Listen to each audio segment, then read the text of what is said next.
Madame Langlois, votre fille n'a pas survécu aux complications. Ces mots-là, je les entends encore. Chaque nuit, chaque matin. Ils sont gravés dans ma poitrine comme une cicatrice qui ne guérit jamais. Je m'appelle Colette Langlois. J'ai 62 ans. Et ce soir, 2 ans après cette nuit terrible, je me décide enfin à raconter ce qui s'est vraiment passé. Pas pour me justifier, pas pour demander pardon, mais parce que le silence pèse trop lourd et que peut-être, quelque part, une mère comprendra ce que j'ai mis tant de temps à comprendre moi-même. Tout a commencé un soir de septembre, un mardi. Il était 22 heures passées. J'étais dans mon salon, à Neuilly, un verre de tisane à la main. La télévision murmurait doucement. Dehors, la pluie cognait contre les vitres. Et puis mon téléphone a vibré. Adrien, mon gendre, le mari de ma fille Estelle. J'ai décroché immédiatement. « Madame Langlois !» Sa voix tremblait. Ce n'était pas une voix d'homme, c'était une voix brisée, étranglée par quelque chose de terrible. « Madame, il y a eu des complications. Estelle, elle n'a pas survécu. Le monde s'est arrêté. Je n'ai pas crié. Je n'ai pas pleuré. Mon corps tout entier s'est figé. Mes doigts se sont crispés sur le téléphone. Ma bouche s'est ouverte, mais aucun son n'est sorti. Adrien, qu'est-ce que tu me dis? Le parto. Il y a eu une hémorragie. Les médecins ont tout essayé. Je suis désolée, je suis tellement désolée. J'ai raccroché. Ou peut-être que c'est lui. Je ne sais plus. Je me suis levée. J'ai attrapé mon manteau, mon sac. Mes mains tremblaient tellement que j'ai fait tomber mes clés 2 fois avant de réussir à les ramasser. Dans mon sac, j'ai senti sous mes doigts cette vieille photo que je garde toujours avec moi. Une photo d'Estelle enfant. 5 ans, robe blanche, sourire timide. Je l'ai serrée contre ma poitrine, comme si ce geste pouvait ramener ma fille. 20 minutes plus tard, j'étais devant la clinique privée de Levallois. Une belle bâtisse discrète, tout en pierre claire, celle que j'avais choisie moi-même pour Estelle. La meilleure, maman. Tu as toujours voulu le meilleur pour moi. J'ai traversé le hall en courant. L'infirmière de nuit a levé les yeux, surprise. Madame Langlois? Ma fille. Estelle Moreau. Où est-elle? 3e étage, chambre 312. J'ai pris l'ascenseur. Mes jambes ne me portaient plus. Mon cœur cognait si fort que j'avais l'impression qu'il allait exploser. Quand les portes se sont ouvertes, j'ai couru dans le couloir. Et là, devant la porte de la chambre, il y avait Adrien. Il était debout, immobile, les mains dans les poches, le visage fermé. Quand il m'a vu, il a fait un pas en avant, pour me barrer le passage. « Madame, vous ne devez pas entrer maintenant. »« Quoi? S'il vous plaît, faites-moi confiance. Adrien, laisse-moi passer. C'est ma fille. Je sais, mais vous ne devez pas la voir comme ça. Pas maintenant. Laissez-nous un peu de temps, s'il vous plaît. » Quelque chose dans sa voix, quelque chose ne collait pas. Il ne pleurait pas. Ses yeux étaient secs. Et surtout, il y avait dans son regard quelque chose que je n'arrivais pas à nommer. Quelque chose de froid, quelque chose de calculé. « Adrien, pousse-toi. Madame, je vous en supplie. Faites-moi confiance. » Je l'ai regardé droit dans les yeux. Et pour la première fois depuis des années, j'ai senti un frisson glacé me traverser. Il me ment. Je ne savais pas pourquoi. Je ne savais pas comment. Mais chaque cellule de mon corps me criait que quelque chose n'allait pas. J'ai reculé d'un pas. « D'accord, je vais prendre un café. Je reviens dans 1 heure. Merci, madame. Merci. » Je suis repartie vers l'ascenseur, mais je n'ai pas quitté la clinique. Je me suis assise dans le hall. J'ai attendu. 1 heure, 2 heures, et à 3 heures du matin, quand tout le monde dormait, je suis remontée. Par l'escalier de service. Parfois, on fait confiance à ceux qui ne la méritent pas. Et vous, avez-vous déjà été déçu par quelqu'un que vous aimiez? Racontez-moi votre histoire dans les commentaires, j'aimerais vous lire. J'ai monté ces marches 1 à 1, le cœur battant comme un tambour. L'escalier de service sentait le désinfectant et la poussière. Mes talons résonnaient trop fort sur le béton. À chaque étage, je m'arrêtais pour écouter. Personne. Au 3e étage, j'ai poussé la porte avec précaution. Le couloir était plongé dans la pénombre. Seules quelques veilleuses diffusaient une lumière bleutée. La chambre 312 était au fond, à gauche. J'ai avancé sans bruit. Mon corps tremblait. Pas de peur, de rage, de confusion, d'un mélange de tout cela. Devant la porte, j'ai retenu ma respiration. Et j'ai collé mon oreille contre le bois. Rien. Puis, une voix, faible, étouffée. La voix d'Estelle. Ne peux plus, Adrien. Je ne peux plus. Mon sang s'est glacé. Ma fille était vivante. J'ai fermé les yeux. Mes jambes ont failli me lâcher. J'ai posé ma main contre le mur pour ne pas tomber. Dans ma tête, tout tourbillonnait. Vivante. Elle est vivante. Mais alors, pourquoi? J'ai continué d'écouter. 30 ans, Adrien. 30 ans à vivre la vie qu'elle a choisie pour moi. Ces mots-là, je ne les oublierai jamais. La vie qu'elle a choisie pour moi. J'aurais dû frapper à cette porte. J'aurais dû entrer, exiger des explications. Mais je n'ai pas pu. Quelque chose m'a cloué sur place. Quelque chose de lourd. Quelque chose qui ressemblait à de la honte. Je suis reparti comme j'étais venu, par l'escalier de service, sans bruit, sans un mot. Une fois dans ma voiture, j'ai posé mon front contre le volant. Et là, pour la première fois depuis des années, j'ai pleuré. Pas de soulagement, pas de joie, de douleur, parce que j'avais compris. Pas tout, mais assez. Ma fille avait mis en scène sa propre mort, pour m'échapper. Pendant tout le trajet du retour vers Neuilly, j'ai roulé comme une automate. Les rues étaient vides. Paris dormait. Moi, je ne dormirai plus jamais de la même façon. Arrivé chez moi, j'ai allumé toutes les lumières du salon. J'ai sorti cette photo d'Estelle de mon sac. Cette petite fille de 5 ans, avec sa robe blanche et son sourire timide. Je l'ai regardée longtemps, et malgré moi, les souvenirs sont remontés. Tous, comme une vague. Estelle est née en 1993, un printemps radieux. Mon mari, Philippe, était encore là. Nous habitions déjà Neuilly, une belle maison avec jardin. Tout était en ordre. Tout était parfait. Philippe travaillait dans la finance. Moi, j'avais arrêté mon poste de directrice commerciale pour élever notre fille. Un enfant a besoin de sa mère, disait Philippe. Et j'étais d'accord. Estelle était une enfant douce, trop douce peut-être. Elle ne pleurait jamais, ne réclamait rien. Elle me regardait avec ses grands yeux clairs, comme si elle attendait toujours mon approbation avant de faire quoi que ce soit. Je me souviens de ses premiers pas. Elle avait 1 an. Nous étions dans le jardin. Elle s'est levée, a fait 3 pas vers moi, puis elle est tombée. Elle ne pleurait pas. Elle me regardait, comme pour me demander « Est-ce que j'ai bien fait, maman ?» J'ai compris ce jour-là qu'elle serait facile à guider. Philippe est mort quand Estelle avait 8 ans. Crise cardiaque, brutale, en pleine réunion. On me l'a annoncé par téléphone. Je me rappelle avoir posé le combiné très doucement, comme si le geste pouvait effacer la nouvelle. Estelle était à l'école. Quand je suis allée la chercher, je lui ai dit simplement « Papa ne rentrera pas ce soir, ni demain, ni jamais ». Elle n'a pas pleuré. Elle a hoché la tête, et elle a pris ma main. À partir de ce jour, nous n'étions plus que 2, et j'ai décidé que rien ne lui arriverait. Jamais. Estelle a grandi comme une plante bien taillée. École privée, piano, danse classique, cours d'anglais avec une professeure britannique. Elle n'a jamais protesté, jamais demandé autre chose.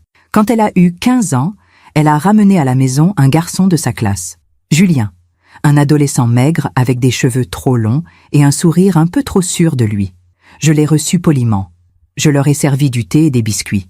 Puis, quand il est parti, j'ai dit à Estelle « Ce garçon n'est pas pour toi. » « Pourquoi, maman ? » « Parce que je le sais. Fais-moi confiance. » Elle n'a plus jamais parlé de Julien.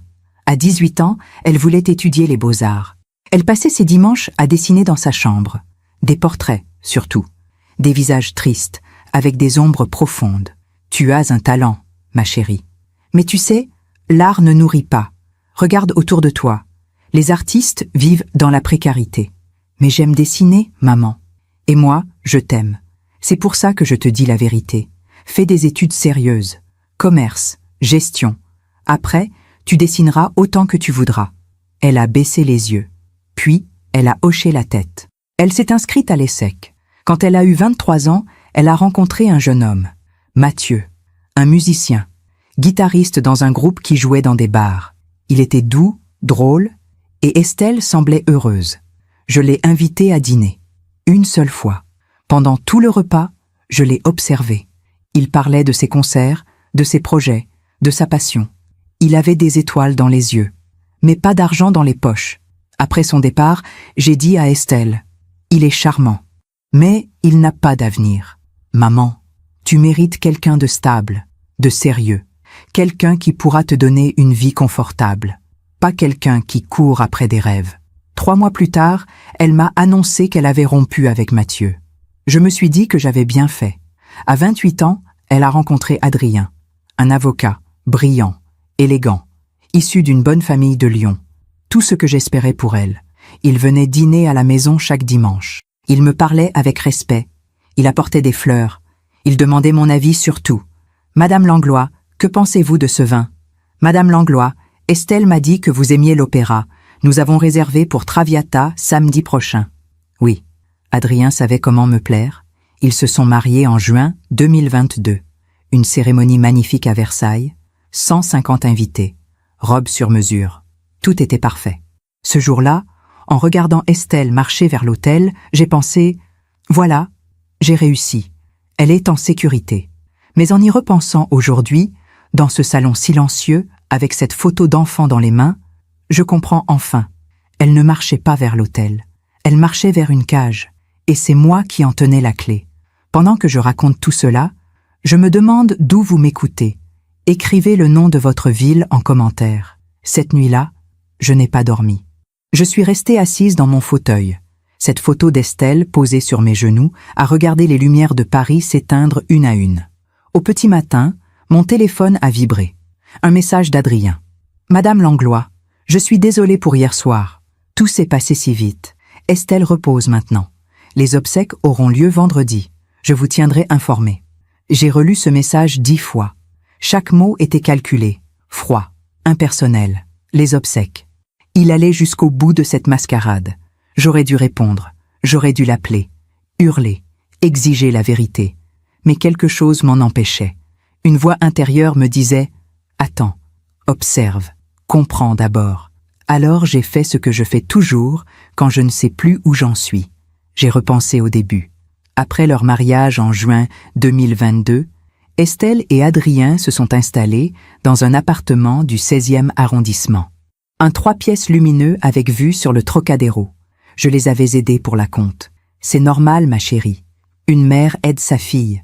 Les premiers mois, tout semblait aller bien. Estelle venait déjeuner chez moi tous les mercredis. Nous parlions de tout et de rien. Enfin, surtout de moi. De mes projets, de mes sorties, de mes amis. Elle écoutait, souriait, hochait la tête. Mais en y repensant aujourd'hui, je réalise qu'elle ne racontait presque rien d'elle-même. Un mercredi d'octobre 2022, elle est arrivée avec une mine différente, fatiguée, les traits tirés. « Tu es malade, ma chérie ?»« Non, maman. Juste un peu fatiguée. Le travail. » Elle travaillait dans une agence de communication. Un poste que j'avais trouvé pour elle, grâce à une relation. Un bon poste, stable, bien payé. « Tu travailles trop, tu devrais lever le pied. » Peut-être. Elle a picoré dans son assiette, à peine touché le dessert. Puis elle est partie plus tôt que d'habitude. Adrien m'attend. On a rendez-vous chez le médecin. Rien de grave? Non, non, juste un contrôle. Elle a embrassé ma joue, et je me souviens d'avoir pensé, elle sent différent. Pas son parfum habituel, quelque chose de plus doux, presque fade. En novembre, elle a arrêté de venir le mercredi. Elle disait avoir trop de travail, trop de réunions, trop de tout. Nous parlions au téléphone, brièvement. Toujours elle qui raccrochait en premier. « Pardon, maman, j'ai une autre ligne. »« Pardon, maman, Adrien m'appelle. »« Pardon, maman, je suis fatiguée. »« Pardon, pardon, pardon. » Ce mot revenait sans cesse. Et puis un soir de décembre, elle m'a annoncé la nouvelle, par téléphone, pas en face. « Maman, je suis enceinte. » J'ai crié de joie. J'ai pleuré. J'ai dit que c'était merveilleux, que j'allais être grand-mère, que tout était parfait. « Tu es contente, ma chérie ?» Un silence. « Oui, maman, je suis contente. » Mais sa voix ne l'était pas. Sa voix était plate, éteinte. Adrien est fou de joie. On va commencer à préparer la chambre du bébé. Bien sûr, je vais t'aider. On ira ensemble choisir les meubles, les couleurs, tout. Merci, maman. Encore ce mot. Merci. Mais il sonnait creux. En janvier 2023, je suis allée chez eux pour voir la fameuse chambre du bébé.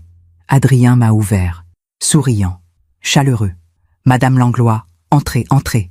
Estelle est dans la chambre. » Je suis entrée. L'appartement sentait la peinture fraîche. Adrien m'a guidée vers une petite pièce au fond du couloir.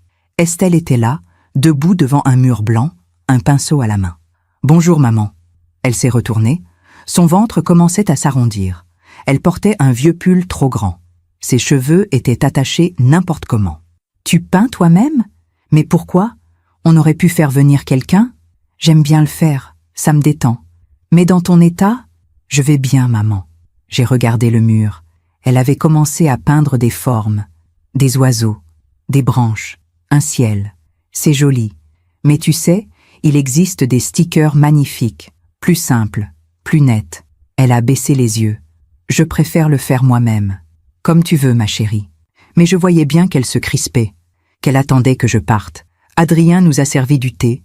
Nous avons parlé de la grossesse, du prénom, du médecin, de la clinique. J'ai pris rendez-vous à Levallois, la meilleure clinique de la région. Estelle a acquiescé sans un mot. « Tu es d'accord, ma chérie? »« Oui, maman. » Mais elle ne me regardait pas. Elle fixait sa tasse. Les mois ont passé. Février, mars, avril, mai. Estelle répondait de moins en moins au téléphone. Quand elle décrochait, elle était toujours pressée. « Pardon, maman, je dois raccrocher. »« Pardon, maman, j'ai un rendez-vous. » En juin, je lui ai proposé de venir passer quelques jours chez moi. Pour te reposer, te changer les idées. « Non, merci, maman. Adrien prend soin de moi. Mais je suis ta mère. C'est normal que je sois là. Je sais, maman. Mais tout va bien. Vraiment. » Quelque chose dans sa voix, quelque chose que je n'arrivais pas à saisir. De la lassitude. Ou de la résignation. En juillet 2023, Adrien m'a appelé. « Madame Langlois, Estelle ne se sent pas très bien. Elle a besoin de repos. Elle préfère rester à la maison. Ne pas recevoir de visite pour le moment. »« Mais je suis sa mère !»« Je sais, mais elle est fatiguée. Le médecin a recommandé le calme. Comprenez-la, s'il vous plaît. » J'ai raccroché, furieuse et inquiète. J'ai essayé de rappeler Estelle. Elle n'a pas décroché. J'ai laissé des messages. Rien. Pendant 2 semaines, plus de nouvelles. Et puis un soir d'août, elle m'a envoyé un message. « Pardon, maman, je vais bien. Le bébé va bien. Ne t'inquiète pas, je t'appellerai bientôt. Pardon. » Toujours ce mot. En septembre, j'ai reçu un faire-part. Adrien m'informait que l'accouchement était prévu pour la dernière semaine du mois. Tout était organisé. Clinique de Levallois. Équipe médicale au complet. J'ai relu ce faire-part plusieurs fois. C'était formel, distant, comme une convocation. Le 24 septembre au soir, je lui ai envoyé un message. « Ma chérie, je pense à toi. Courage, tout va bien se passer. Je t'aime. » Pas de réponse. Le 25, rien. Le 26, rien. Et puis le 27 septembre, à 22h, ce coup de téléphone. « Madame Langlois, votre fille n'a pas survécu aux complications. » Assise dans mon salon, à l'aube de ce mercredi 28 septembre 2023, j'ai tout repassé dans ma tête. Les signes étaient là, tous. Son silence, sa fatigue, ses excuses, son retrait. Elle ne s'éloignait pas de moi par hasard. Elle préparait sa fuite. Et moi, aveugle, je n'avais rien vu. Ou plutôt, je n'avais pas voulu voir. Ce mercredi matin, 28 septembre 2023, je me suis regardé dans le miroir de ma salle de bain. J'avais les yeux rouges, les traits tirés, les cheveux en désordre. Je ressemblais à une femme qui venait de perdre sa fille. Mais je savais la vérité. Ma fille était vivante, quelque part, cachée, et elle ne voulait plus de moi dans sa vie. J'aurais dû être soulagée, j'aurais dû être heureuse, mais tout ce que je ressentais, c'était une douleur sourde, une douleur qui ne venait pas de la perte, mais de la compréhension. Elle a préféré mourir plutôt que de me dire non. J'ai passé la journée à tourner en rond dans ma maison. Je ne savais pas quoi faire. Appeler Adrien, retourner à la clinique, confronter Estelle. Non, quelque chose me retenait. Une peur, une honte, une intuition que si j'agissais maintenant, je perdrais tout définitivement. Alors, j'ai fait ce que je fais toujours quand je suis perdue. J'ai essayé de comprendre, de remonter le fil, de trouver le moment exact où tout a basculé. Et pour cela, il fallait que je regarde en arrière, bien plus loin que septembre, bien plus loin que la grossesse. Il fallait que je regarde toutes ces années où j'ai cru bien faire. Estelle avait 16 ans quand elle a commencé à se dessiner elle-même. C'était en 2009. Je m'en souviens parce que c'était l'année de la crise financière. Mes placements avaient chuté. J'étais anxieuse, tout le temps. Un soir, je suis entrée dans sa chambre sans frapper. Elle était assise à son bureau, un carnet devant elle. Elle dessinait. « Qu'est-ce que tu fais ?» Elle a sursauté, refermé le carnet d'un geste vif, Rien, maman. Mes devoirs. Montre-moi. Non, c'est personnel. Estelle. Montre-moi. Elle a baissé les yeux, ouvert le carnet. À l'intérieur, des dizaines de portraits. D'elle. Toujours elle. Mais différente. Les cheveux lâchés, les yeux fermés, ou ouverts, mais perdus dans le vide. Pourquoi tu dessines ça? Je ne sais pas, j'aime bien. C'est morbide. Tu te dessines comme une morte. Mais non, maman. Si, regarde. On dirait que tu n'es pas là, que tu es absente. Elle a refermé le carnet. C'est juste des dessins. Je préfère que tu dessines autre chose. Des paysages, des fleurs, quelque chose de joyeux. Elle n'a rien répondu. Quelques jours plus tard, je suis retournée dans sa chambre. Le carnet n'était plus là. Je ne l'ai plus jamais revu. Aujourd'hui, je comprends ce que signifiaient ces dessins. C'était un appel au secours. Et je l'ai ignoré. À 19 ans, Estelle a eu son baccalauréat avec mention très bien. Tout le monde la félicitait. Moi, la première. Tu vois? Tous ces efforts ont payé. Tu vas pouvoir aller où tu veux. Oui, maman. Tu as déjà réfléchi à ton orientation? Un silence. J'aimerais bien essayer les beaux-arts. On en a déjà parlé, ma chérie. Je sais, mais... Mais quoi? Tu veux finir comme ces artistes qui vivent dans des studios minuscules et qui vendent leurs toiles au marché aux puces? Non, mais... Alors fais des études sérieuses. Après, tu feras ce que tu veux. Mais d'abord, assure ton avenir. Elle a hoché la tête. Encore une fois. En septembre 2012, elle est entrée à l'ESSEC. École de commerce, filière gestion et management. Elle rentrait chaque week-end. Elle ne parlait jamais de ses cours, jamais de ses amis. Ça se passe bien, ma chérie? Oui, maman. Tu t'es fait des amis? Oui. Tu sors un peu? Un peu. Toujours les mêmes réponses. Courtes, neutres. Je me disais qu'elle était sérieuse, concentrée, que c'était bien. Mais en vérité, elle s'éteignait. En 2015, elle a obtenu son diplôme. J'étais si fière. J'ai organisé une grande fête à la maison. Tous mes amis étaient là. Ils la félicitaient. Elle souriait, poliment. Alors, Estelle, quels sont tes projets? Je cherche un poste en communication. Parfait. Avec ton profil, tu vas trouver facilement? Elle hochait la tête, souriait, disait merci. Mais le soir, quand tout le monde est parti, je l'ai trouvée dans le jardin, assise sur le banc, seule, le regard perdu. Tu ne viens pas te coucher? Si, maman, j'arrive. Tout va bien? Oui, tout va bien. Mais sa voix tremblait. J'aurais dû m'asseoir à côté d'elle. J'aurais dû lui demander ce qu'elle ressentait vraiment. Pas ce qu'elle pensait que je voulais entendre. Mais je ne l'ai pas fait. Parce que dans le fond, j'avais peur de la réponse. Un mois plus tard, en juillet 2015, elle a rencontré Mathieu. Je me souviens du jour où elle me l'a présenté. C'était un samedi. Ils sont arrivés ensemble en scooter, lui avec sa guitare sur le dos, elle avec un sourire que je ne lui avais pas vu depuis longtemps. Un vrai sourire. Pendant le dîner, Mathieu parlait de sa musique, de ses concerts, de ses rêves. Il avait cette énergie brute, cette passion qui déborde. Estelle le regardait avec des yeux que je ne connaissais pas, des yeux vivants. Après leur départ, je me suis dit « Non, pas lui. Pas parce qu'il était méchant, pas parce qu'il était bête, mais parce qu'il représentait tout ce que j'avais toujours fui. L'incertitude, le risque, le chaos. Alors j'ai fait ce que je faisais toujours. J'ai agi pour son bien. La première fois, c'était subtil. Une remarque par-ci, une inquiétude par-là. Il est sympathique, ce Mathieu. Mais dis-moi, il gagne sa vie comment? Il donne des cours de guitare. Et il joue dans des bars. Ah, et ça suffit? Pour l'instant, oui. Pour l'instant. Un silence. Tu sais, ma chérie, un couple, c'est aussi une question de stabilité, d'avenir. Je sais, maman. Je ne dis pas qu'il n'est pas quelqu'un de bien. Mais tu mérites mieux. Mieux comment? Quelqu'un qui pourra te donner une vraie sécurité, une vraie vie. Elle n'a rien répondu. Mais les semaines suivantes, je sentais qu'elle se renfermait. Elle ne parlait plus de Mathieu. Elle ne souriait plus. Et puis un soir de novembre 2015, elle m'a appelée. « Maman, j'ai rompu avec Mathieu. »« Oh, pourquoi ?»« Parce que tu avais raison, ça ne menait nulle part. » Sa voix était plate, morte. « Tu as bien fait, ma chérie, tu verras. C'est pour le mieux. »« Oui, maman. » Elle a raccroché. Et moi, j'ai pensé que j'avais gagné.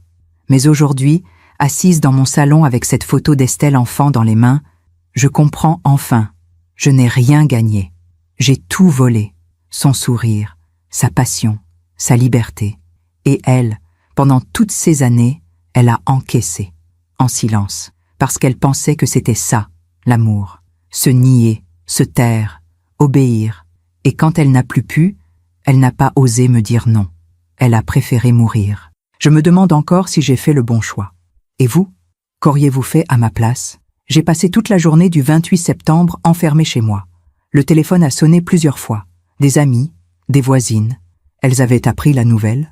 Elles voulaient me présenter leurs condoléances. J'ai laissé sonner. Comment leur expliquer? Comment leur dire que ma fille n'était pas morte, mais qu'elle avait choisi de disparaître, que j'étais en deuil, non pas d'une personne, mais d'une illusion. L'illusion que j'avais été une bonne mère. Le soir est tombé. J'ai regardé l'heure. 20 heures, puis 21 heures, puis 22 heures. Et soudain, j'ai su ce que je devais faire. Je devais retourner là-bas, pas pour confronter Estelle, pas pour exiger des explications, mais pour comprendre. Vraiment comprendre.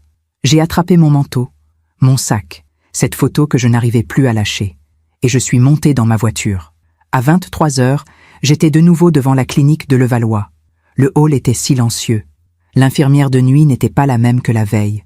Une jeune femme brune avec des lunettes. « Bonsoir, puis-je vous aider ?»« Je viens voir ma fille, Estelle Moreau, chambre 312. » Elle a vérifié sur son ordinateur. Puis elle a froncé les sourcils. « Madame Moreau a quitté la clinique cet après-midi. » Mon cœur s'est arrêté. « Comment ça, quitter ?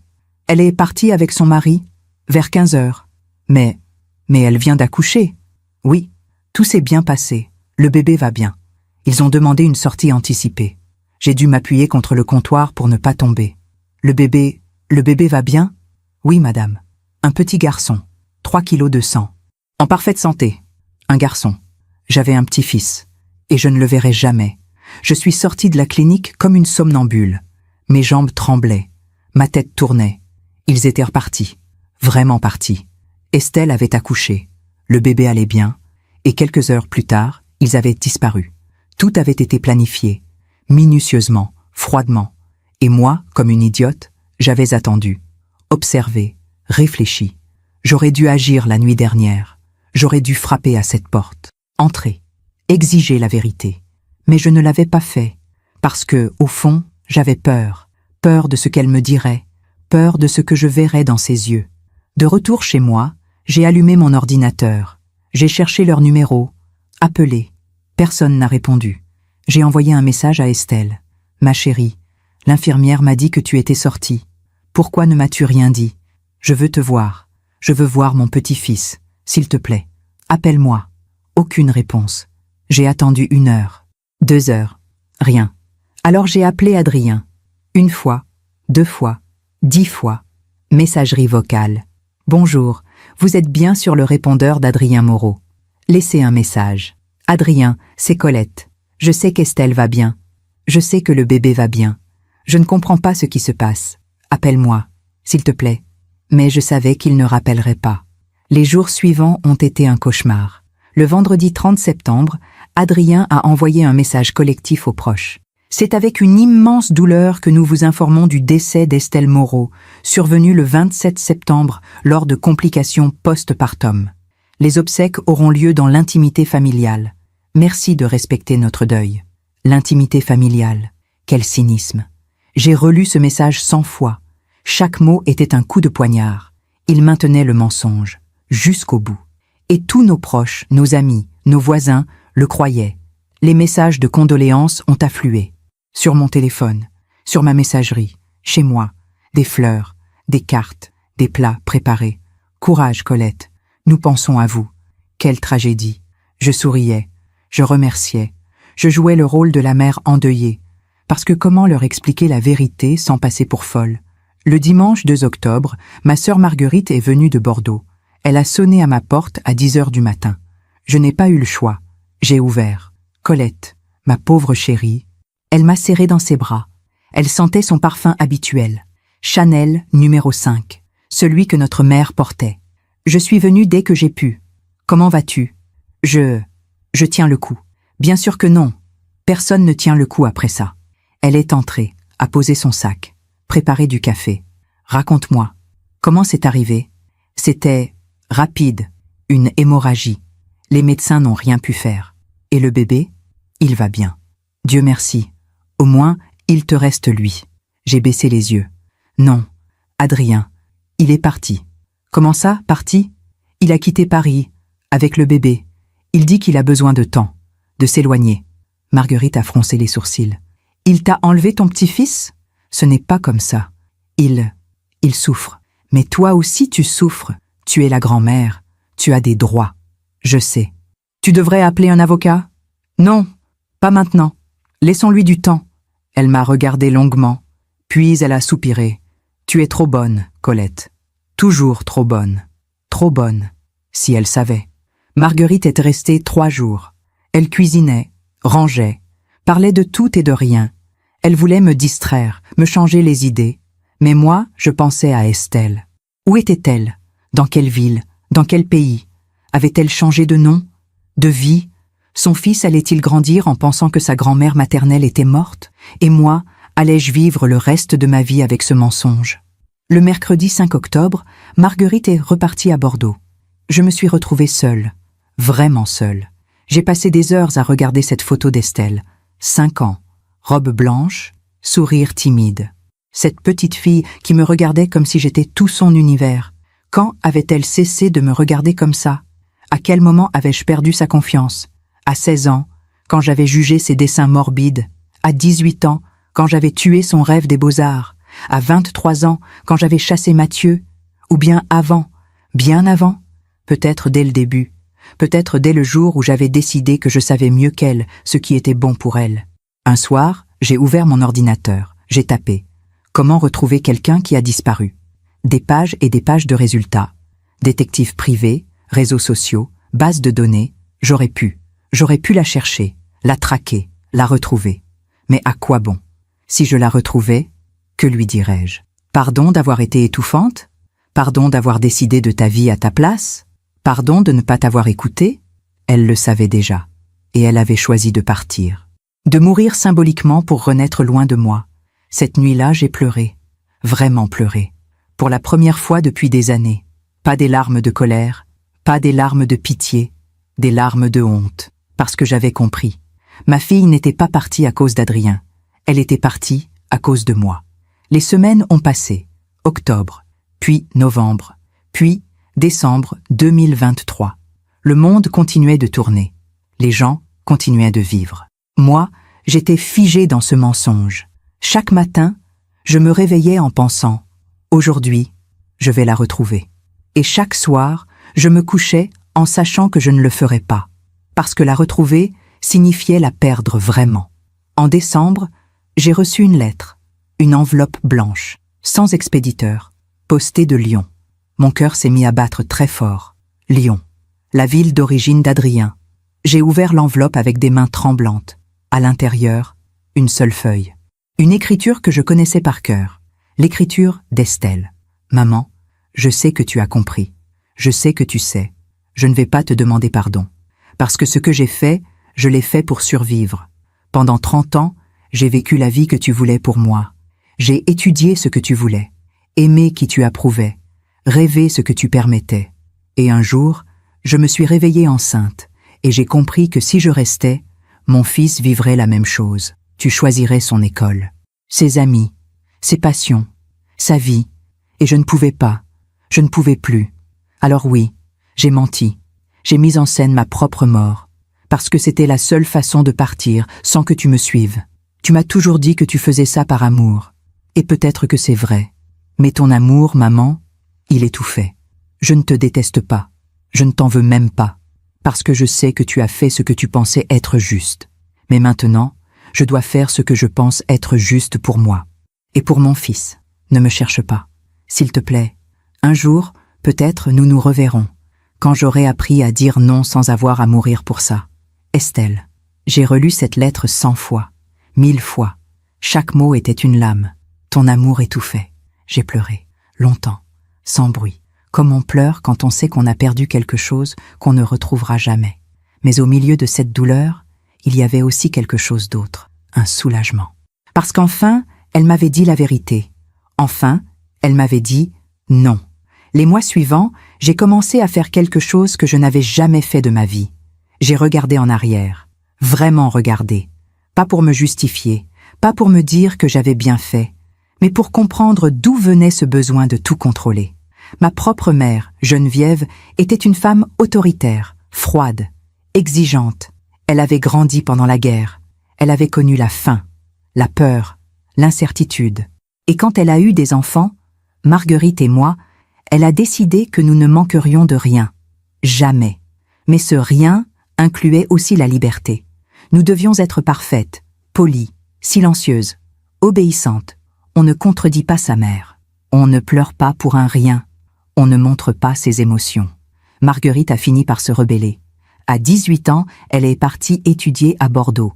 Elle a épousé un homme que ma mère détestait. Elle a coupé les ponts. Moi, je suis restée. La fille sage, la fille parfaite. J'ai fait exactement ce que ma mère voulait. J'ai épousé Philippe, un homme respectable, stable, issu d'une bonne famille. Et quand Estelle est née, je me suis jurée de ne pas être comme ma mère. Je me suis jurée d'être douce, aimante, présente. Mais au fond, j'avais juste changé la forme, pas le fond. Je me souviens d'une conversation avec Marguerite. C'était en janvier 2024. Elle était venue passer le week-end. Nous étions assises dans mon salon. Elle buvait son thé. Moi, je fixais cette photo d'Estelle. Tu la regardes souvent? Oui. Tu penses à elle? Tout le temps. Un silence. Colette, tu crois vraiment qu'elle est morte? Mon cœur s'est arrêté. Pourquoi tu me demandes ça? Parce que quelque chose ne colle pas. Adrien qui disparaît. Aucune trace. Aucune tombe. Il voulait une cérémonie privée. Oui, mais quand même. Elle m'a regardé droit dans les yeux. Si elle était vivante, si elle avait tout mis en scène, tu ferais quoi? J'ai baissé les yeux. Je ne sais pas. Tu la chercherais? Non. Pourquoi? Parce que, si elle est partie, c'est qu'elle avait ses raisons. Marguerite a posé sa tasse. Tu sais, Colette, toute notre vie, on a essayé de ne pas être comme maman. Mais au final, on l'a été quand même. Moi, j'ai fui. Toi, tu as contrôlé. Je n'ai pas contrôlé. Si, tu as fait exactement ce qu'elle faisait. Tu as décidé pour Estelle. Toujours. Je voulais juste la protéger. Oui, comme maman voulait nous protéger. Ces mots sont restés gravés en moi longtemps après son départ. En février 2024, j'ai commencé à voir une psychologue, Dr Isabelle Moreau, une femme d'une 50aine d'années, au regard bienveillant. La première séance, j'ai raconté toute l'histoire. Tout, sans rien cacher. Elle m'a écoutée sans m'interrompre. Puis elle a dit « Colette, vous pensez avoir perdu votre fille, mais en réalité, vous ne l'avez jamais eue. Comment ça? Vous avez eu une idée de votre fille, une projection. Mais la vraie Estelle, celle qui dessinait, qui rêvait, qui aimait, vous ne l'avez jamais laissée exister. » Ces mots m'ont brisé, mais ils m'ont aussi libérée. Les mois suivants, j'ai fait un travail intérieur douloureux. J'ai relu toutes les lettres qu'Estelle m'avait envoyées pendant ces années d'études. Des lettres courtes, polies, vides. « Chère maman, tout va bien. Les cours sont intéressants. Je rentre ce week-end. Bisous. » Jamais une émotion, jamais une confidence, jamais un « je » véritable. J'ai aussi retrouvé un carnet, caché dans une boîte au grenier. Un carnet qu'Estelle avait dû oublier. À l'intérieur, des pages et des pages de dessins. D'elle. Toujours elle. Mais pas seulement. Il y avait aussi des mots, des fragments de phrases. Je ne sais plus qui je suis. Je voudrais crier, mais je n'ai plus de voix. Peut-être que si je disparaissais, elle comprendrait. J'ai refermé le carnet. Et j'ai compris. Elle avait laissé des traces. Partout. Tout le temps. Mais je n'avais jamais voulu les voir. En juin 2024, j'ai pris une décision. J'ai écrit une lettre. À Estelle. Je ne savais pas où l'envoyer. Je ne savais même pas si elle la recevrait un jour. Mais je devais l'écrire. Ma chérie, j'ai reçu ta lettre. Et j'ai compris. Tu as raison. Surtout. J'ai voulu te protéger, mais je t'ai emprisonné. J'ai voulu t'aimer, mais je t'ai étouffé. J'ai cru savoir ce qui était bon pour toi, mais je ne t'ai jamais demandé ce que toi, tu voulais. Je ne te demande pas de me pardonner. Je ne te demande pas de revenir. Je veux juste que tu saches que je comprends maintenant. Et que si un jour tu veux me revoir, je serai là. Pas pour te dire quoi faire, pas pour te juger, juste pour t'écouter. Je t'aime. Et cette fois, c'est un amour qui te laisse libre. Maman. J'ai mis cette lettre dans une enveloppe. Je l'ai adressée à Adrien Moreau, Lyon. Sans autre précision. Peut-être qu'elle ne lui parviendrait jamais. Peut-être qu'Estelle la déchirerait sans la lire. Mais je l'avais écrite. Et c'était déjà un début. Après avoir posté cette lettre en juin 2024, j'ai attendu. Pas une réponse. Je n'espérais pas vraiment de réponse. Mais un signe. N'importe quoi qui me dirait qu'elle l'avait reçu. Qu'elle l'avait lu. Les jours sont passés. Les semaines. Les mois. Rien. Et pendant tout ce temps, j'ai continué mon travail intérieur. L'été 2024 a été étrange. Mes amis m'invitaient à déjeuner, à des vernissages, à des concerts. Elles voulaient me distraire, me sortir de mon deuil. Colette, il faut que tu vives. Estelle aurait voulu que tu vives. Je souriais, je hochais la tête, je les remerciais.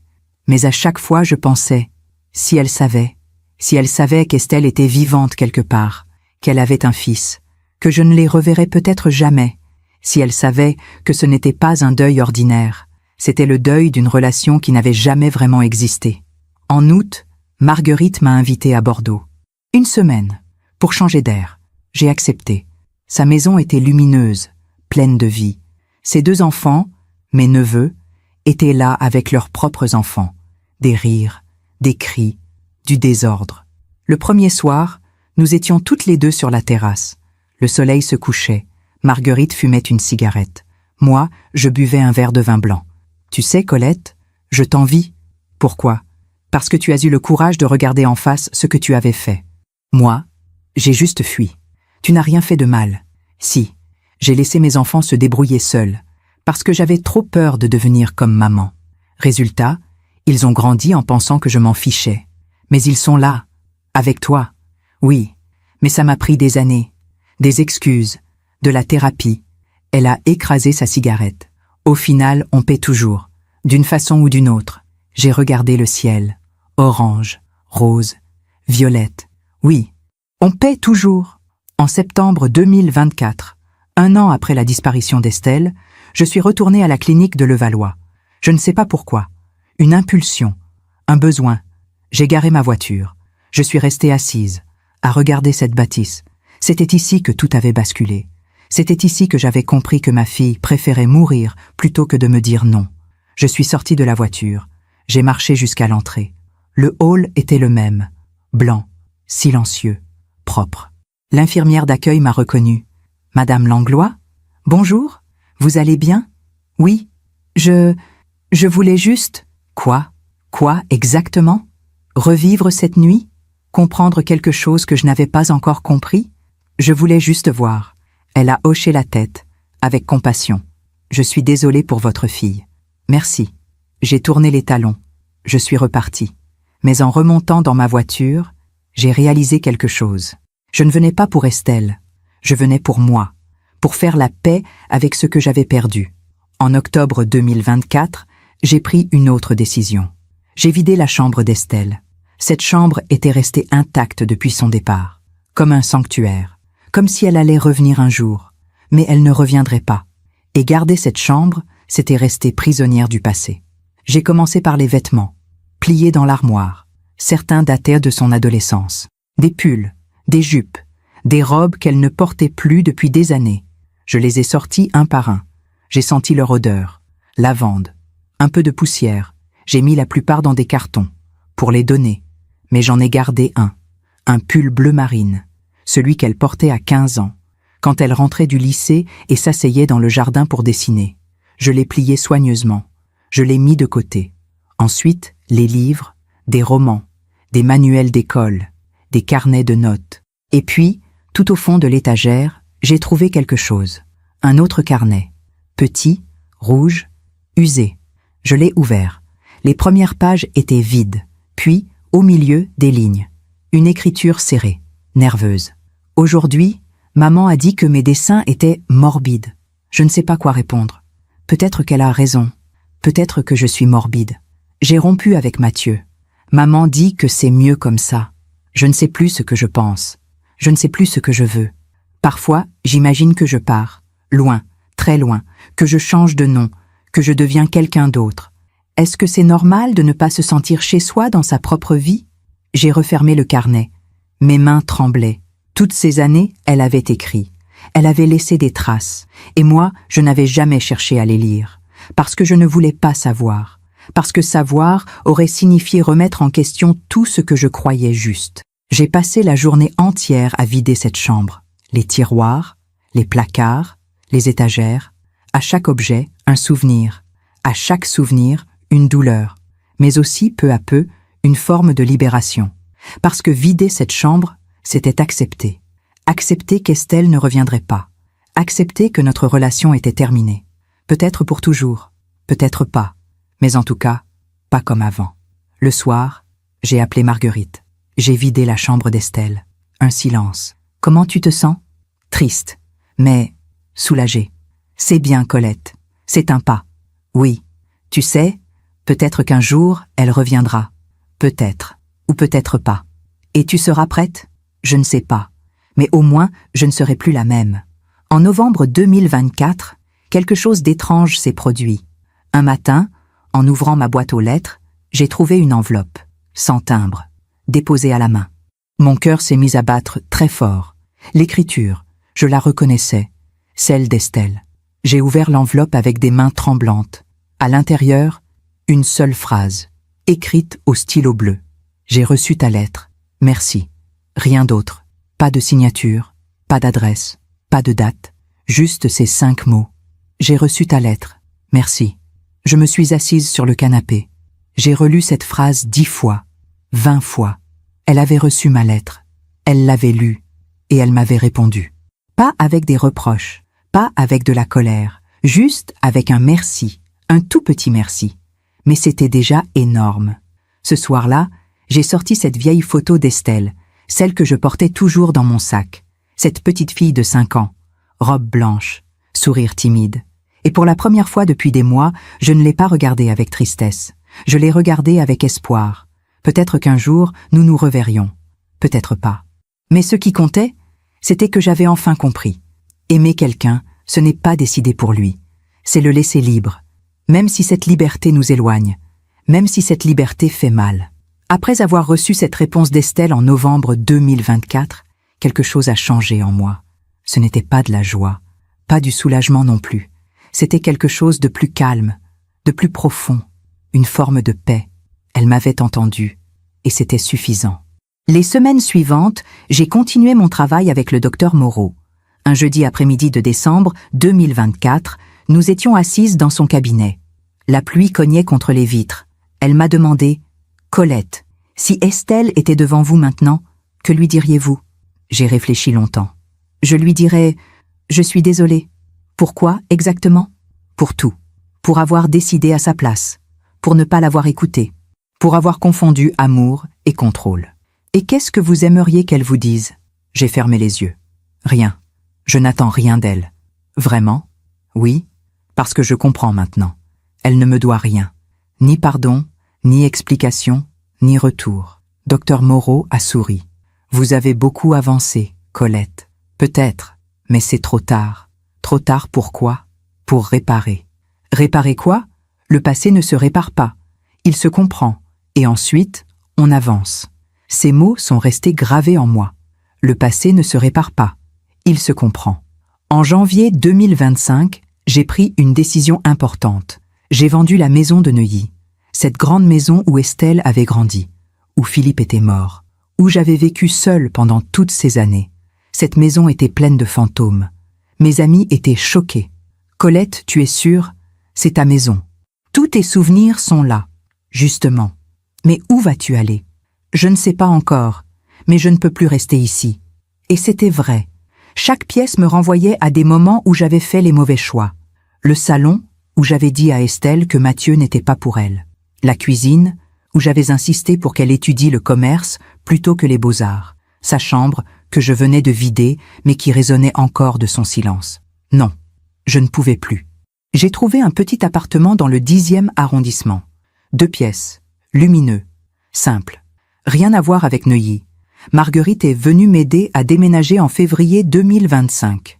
Tu es sûre de toi, Colette? Oui, c'est un sacré changement. J'ai besoin de changement. Nous avons emballé les cartons, trié les meubles, donné beaucoup de choses. Je n'ai gardé que l'essentiel. Et cette photo, celle d'Estelle enfant, toujours dans mon sac. Le jour du déménagement, j'ai fait une dernière chose. J'ai marché dans le jardin, celui où Estelle s'asseyait pour dessiner. L'herbe était haute. Les rosiers n'avaient pas été taillés depuis des mois. Je me suis assise sur le banc, le même où elle s'asseyait, et j'ai fermé les yeux. J'ai imaginé Estelle, 15 ans, carnet à la main, crayon entre les doigts. Elle levait les yeux vers moi, timide, hésitante. « Maman, tu veux voir ?»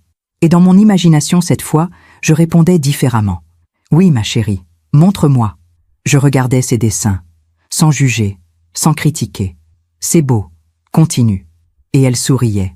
Un vrai sourire. Bien sûr, ce n'était qu'une imagination. La réalité, c'est que je n'avais jamais dit ça. Mais au moins, maintenant, je savais ce que j'aurais dû dire. Dans mon nouvel appartement, j'ai recommencé à vivre. Différemment. J'ai rejoint un atelier de peinture. Quelque chose que je n'avais jamais fait. Quelque chose que je m'étais toujours interdit. La peinture, c'est pour les artistes, pas pour les gens sérieux. C'était ce que ma mère disait. C'était ce que je m'étais répété toute ma vie. Mais maintenant, je voulais essayer. Le premier cours, j'étais terrifiée. Il y avait une dizaine de personnes, toutes plus jeunes que moi, toutes plus douées. Le professeur, un homme d'une quarantaine d'années avec des lunettes rondes, nous a dit « Aujourd'hui, on ne peint pas quelque chose de précis.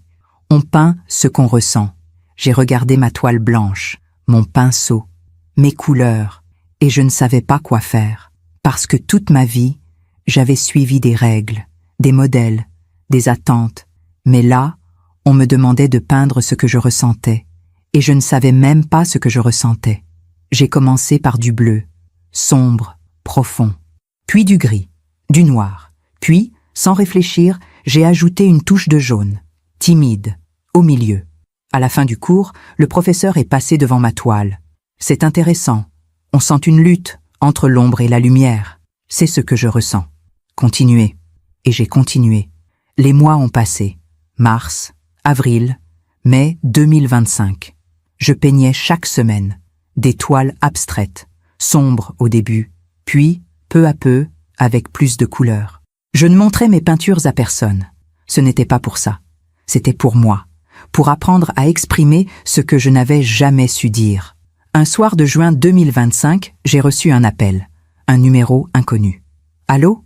Un silence, puis une voix, faible, hésitante. Maman ? Mon cœur s'est arrêté. Estelle ? Oui, c'est moi. Je me suis assise. Mes jambes ne me portaient plus. Tu vas bien ? Oui, je vais bien. Et ton fils ? Il va bien aussi ?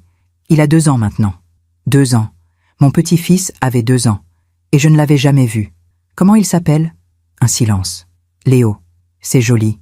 Un long silence. Maman, je t'appelle parce que j'ai lu ta lettre. Plusieurs fois. Oui. Et je voulais te dire merci. Tu n'as pas à me remercier. Si. Parce que pour la première fois, tu m'as écouté.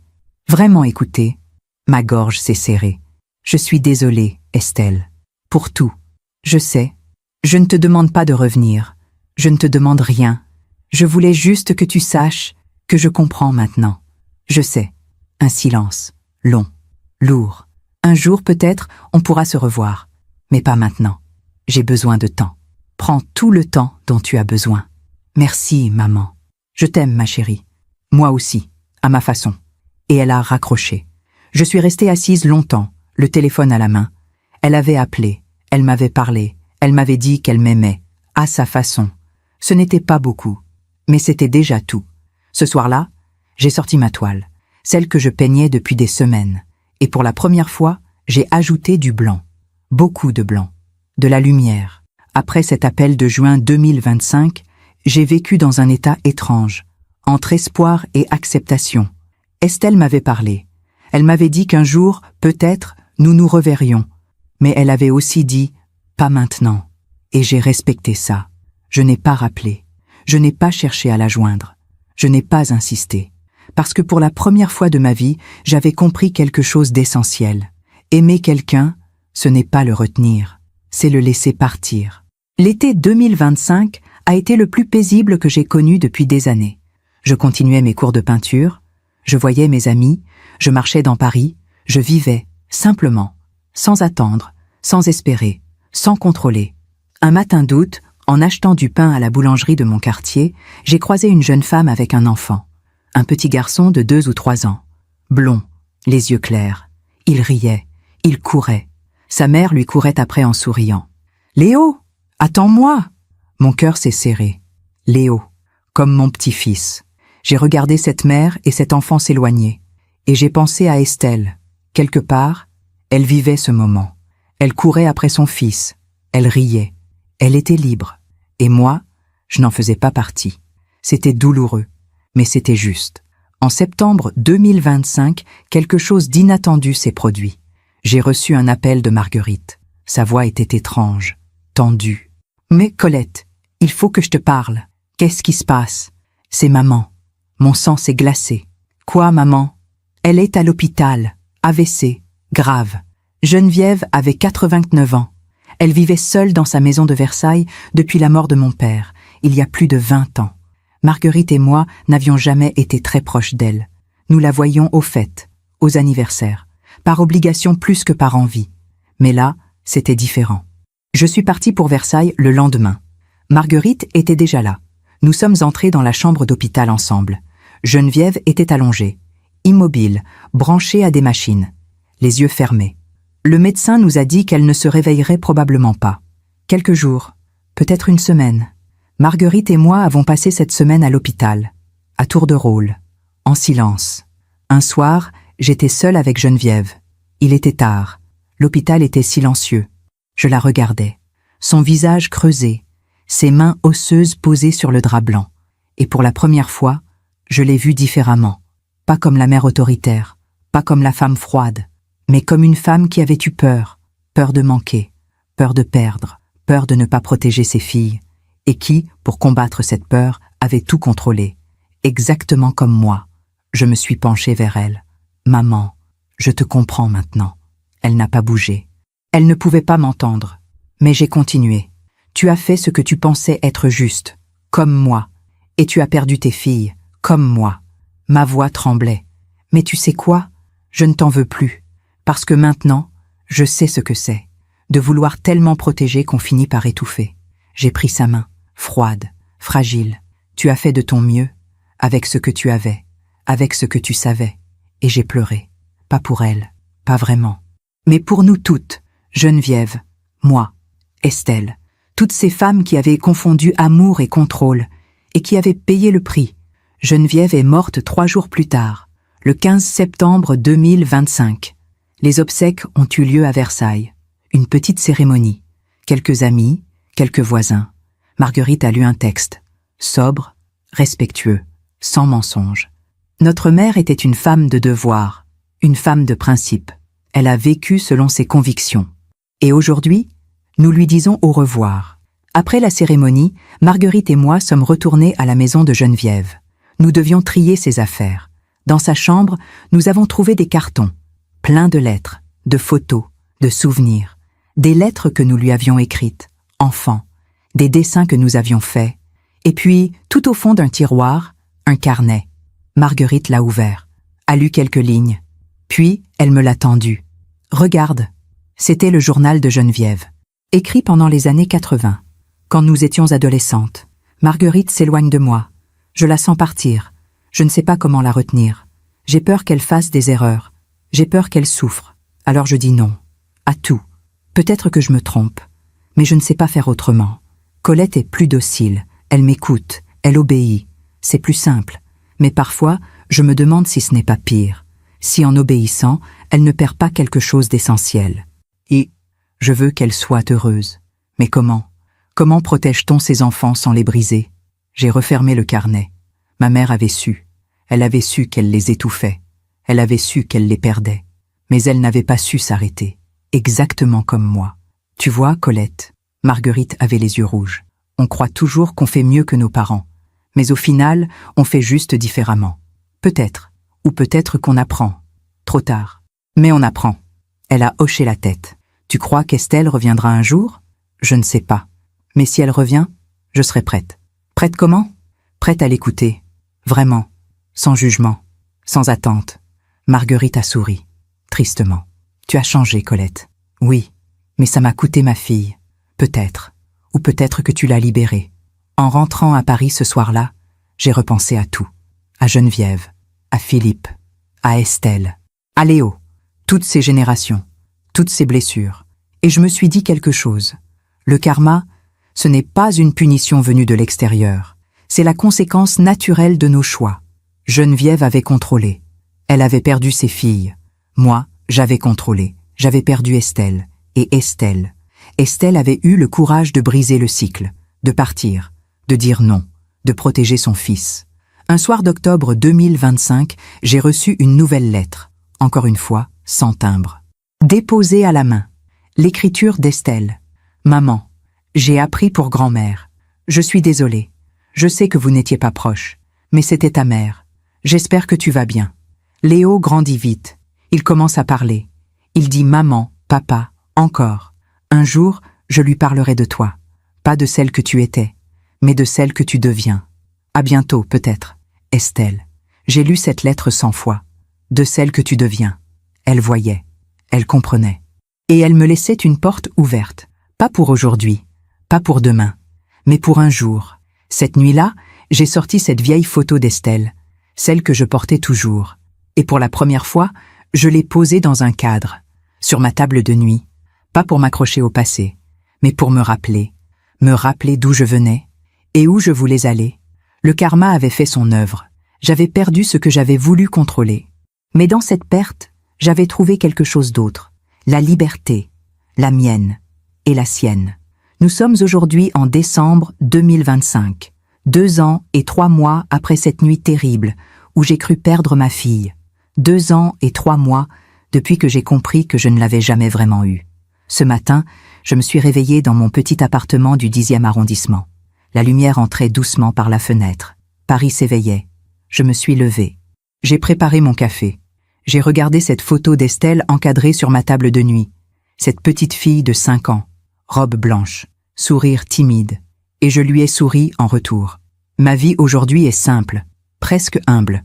Je peins 2 fois par semaine. Mes toiles ne sont pas des chefs-d'œuvre, mais elles sont honnêtes. Elles racontent ce que j'ai vécu, ce que j'ai appris. Je vois mes amies, pas toutes. Certaines se sont éloignées quand j'ai vendu la maison de Neuilly. Elles ne comprenaient pas. Mais celles qui sont restées sont les vraies, celles qui m'aiment sans juger. Je vois Marguerite régulièrement. Nous parlons de Geneviève, de nos erreurs, de nos regrets, et nous rions. Parce qu'au fond, c'est tout ce qu'on peut faire. Rire de nos bêtises et essayer de faire mieux. Il y a 2 semaines, j'ai reçu un message. Un numéro que je ne connaissais pas. Maman, c'est Estelle. J'aimerais qu'on se voie. Si tu veux. Pas à Paris. Quelque part de neutre. Qu'en penses-tu? Mon cœur s'est mis à battre très fort. J'ai relu ce message 10 fois. 20 fois. Puis j'ai répondu simplement « Oui, quand tu veux. Où tu veux. » Elle m'a proposé Lyon. Dans un parc. Le samedi 20 décembre. Juste toi et moi. Pas Léo. Pas encore. J'ai accepté. Ce samedi-là, je me suis levée à l'aube. J'ai pris le premier train pour Lyon. Pendant tout le trajet, j'ai essayé de ne penser à rien. Mais c'était impossible. J'avais peur. Peur de dire les mauvais mots. Peur de la décevoir encore. Peur qu'elle me regarde et ne voie que la mer qui l'avait étouffée. Le parc était presque vide. Un matin d'hiver, froid, sec. Je me suis assise sur un banc, comme elle me l'avait demandé. Et j'ai attendu. 10 minutes plus tard, je l'ai vue. Elle marchait vers moi, lentement. Elle portait un long manteau beige, un bonnet de laine. Ses cheveux étaient plus longs qu'avant. Elle avait changé. Mais c'était elle, ma fille. Elle s'est assise à côté de moi. Pas trop près, pas trop loin. Nous sommes restées silencieuses un moment. Puis elle a dit « Bonjour maman. Bonjour ma chérie. » Encore un silence. « Tu vas bien ? » « Oui. Et toi ? » « Oui. » Un silence plus long, pesant, mais pas désagréable. Puis elle a parlé. « J'ai beaucoup réfléchi, tu sais, à ce que j'ai fait, à toi, à nous, moi aussi. Et je ne regrette pas d'être partie, parce que j'en avais besoin. Je sais, mais... » Elle a hésité, puis elle a continué. « Mais j'ai aussi compris que tu avais fait ce que tu pensais être juste. Oui, mais je me trompais. Peut-être, ou peut-être que tu faisais juste ce que ta mère avait fait avec toi. » J'ai hoché la tête. « Oui, exactement. » Nous avons marché, côte à côte, en silence. Puis elle a dit « Maman, Je ne veux pas qu'on efface le passé, parce que ça fait partie de nous. Oui, mais je veux qu'on construise autre chose, quelque chose de nouveau, si tu es d'accord. Bien sûr que je suis d'accord, mais à mes conditions? J'ai souri, tristement. Oui, à tes conditions. Elle s'est arrêtée, m'a regardé droit dans les yeux. Je ne veux plus que tu décides pour moi, ni pour Léo. Je ne le ferai plus. Je ne veux plus que tu me donnes ton avis sans que je te le demande. D'accord. Et je ne veux plus que tu me culpabilises. D'accord. Tu peux faire ça? J'ai pris une grande inspiration. Je vais essayer, et si je me trompe, tu me le diras. Elle a souri, un tout petit sourire. Oui, je te le dirai. Nous avons marché encore, longtemps. Puis elle m'a parlé de Léo, de sa vie, de son travail. Elle était graphiste freelance. Elle gagnait sa vie. Elle était heureuse. Et Adrien? Il va bien. Il travaille dans un cabinet d'avocats. On est bien. Tant mieux. Tu sais, maman, c'est lui qui a eu l'idée de tout mettre en scène. Je m'en doutais. Au début, je ne voulais pas. Je trouvais ça trop cruel. Mais il m'a dit, si tu ne le fais pas, tu ne partiras jamais. Et tu te perdras. Il avait raison. Elle a hoché la tête. Oui, en fin d'après-midi, nous nous sommes assises sur un autre banc, face à un lac. Maman, un jour, je te présenterai Léo. Mon cœur s'est serré. Vraiment? Oui, mais pas tout de suite. Il faut d'abord que nous, on apprenne à se retrouver. Prends tout le temps dont tu as besoin. Merci. Elle m'a regardée, longuement. Tu as changé, maman. Oui, tu es plus douce. J'ai appris, à mes dépens.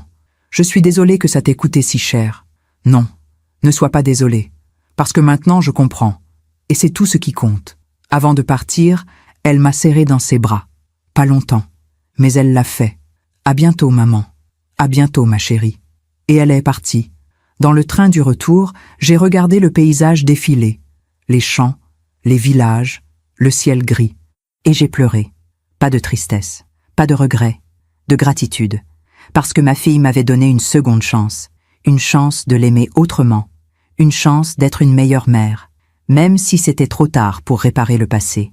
Ce soir, de retour chez moi, j'ai sorti une toile. Une nouvelle. Et j'ai peint. Pas du bleu, pas du gris, pas du noir, mais du jaune, du rose, du blanc, de la lumière, beaucoup de lumière. Si je devais dire quelque chose à toutes les mères qui m'écoutent, ce serait ceci. Aimer, ce n'est pas protéger à tout prix. Ce n'est pas décider. Ce n'est pas contrôler.